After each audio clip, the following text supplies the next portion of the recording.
Since the Wentworth Woodhouse Preservation Trust acquired Wentworth Woodhouse in 2017, the 19th century Camellia House at the top of our gardens has usually been accessed through the large windows that face towards the old fountain.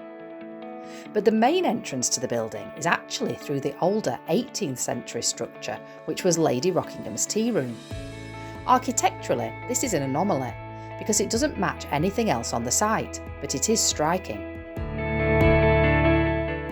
The current programme of regeneration works will transform this part of the site. The Lady Rockingham's tea room structure consists of 3 rooms. The central one will remain the main entrance. To the right, new kitchens will be installed, and to the left, toilets.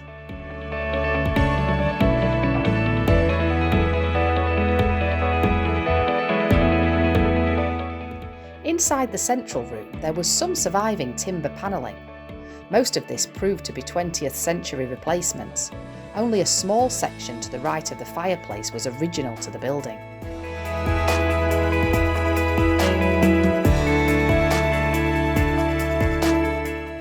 Our plan is to restore this room to reflect the elegance it clearly once had. We've recreated the surviving panel mouldings and will incorporate these into the designs. With the surfaces now installed, the interior finishes of the rooms are taking shape. The walls are being prepared for panelling, and new doors, architraves and skirting boards are being created. The room would have had an ornate cornice, but none of this has survived. So the decision was taken to recreate the cornice from the panelled ship room inside Wentworth Woodhouse and use that in Lady Rockingham's tea room. It's a large and ornate cornice featuring egg and dart mouldings, dentils and other intricate details. The team at Excel Bespoke Plaster near Barnsley took what's called a squeeze of the ship room cornice. This creates an impression of the cornice using a latex compound, and this is given form and strength by the addition of hessian and a timber and plaster of Paris supporting structure.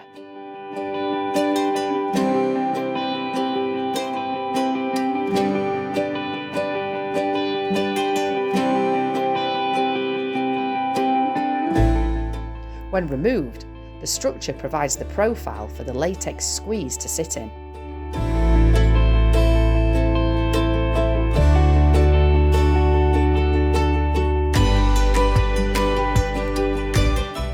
Back at the workshop, the squeeze is used to recreate a section of the plaster cornice.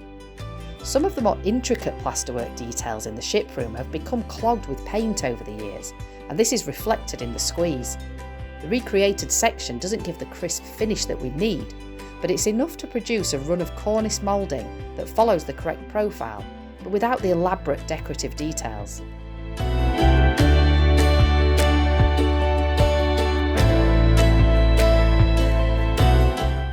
The squeeze is then used to cast individual sections of the decorative elements.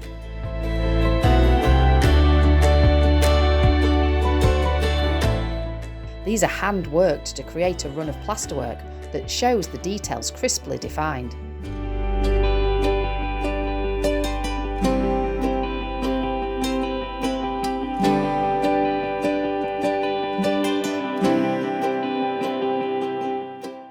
Squeezes are then taken of the reworked plaster details, and casts are made from these to produce runs of decoration for the main section of cornice.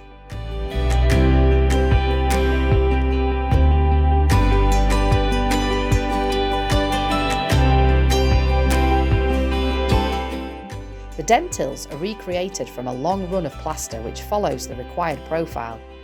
They are then individually cut and cleaned. We need about 40 dentils per metre of coving, so in total around 1,000 dentils will have to be cut for the job as a whole. Little by little, the complex decoration of the cornice is being recreated in the workshop. Back on site, plaster finishes are being added in the toilet area, and it's here that we meet up again with Cian Turpin. Cian worked as an apprentice on the restoration of the Earl's bedroom ceiling inside the house in 2020.